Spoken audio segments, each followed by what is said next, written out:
Tu te dis parfois que tu n'es pas à la hauteur, que réussir c'est pour les autres? Eh bien rassure-toi, tu es loin d'être le seul. La confiance en soi, ça évolue, ça se développe et surtout, ça s'apprend. Et ça peut faire une vraie différence dans ta vie d'étudiant. Mieux gérer le stress, relever les défis ou bien même aborder les examens plus sereinement. Alors aujourd'hui, on va voir 4 conseils pour booster ta confiance. Premièrement, fixe-toi de petits objectifs. Ton cerveau réagit super positivement lorsque tu réussis à accomplir des choses. Alors pour favoriser ça, je te conseille de diviser tes objectifs en tâches plus petites, plus faciles à gérer.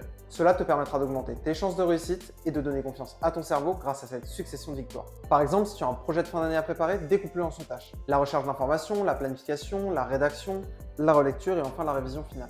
Deuxièmement, transforme tes pensées en force. Pour renforcer ta confiance, tu peux utiliser 2 méthodes. Premièrement, la visualisation.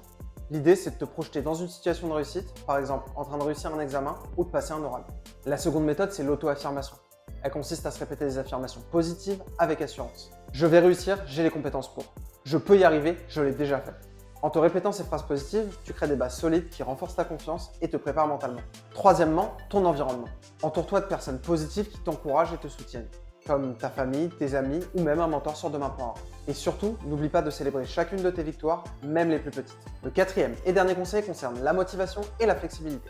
La confiance en soi, ça se développe sur le long terme. Reste flexible sur tes objectifs et ne te décourage pas si tu n'arrives pas à accomplir une tâche comme prévu. Réévalue la situation et considère cela comme une occasion d'apprendre à mieux gérer ton temps et tes priorités. Le plus important est de rester bienveillant envers toi-même.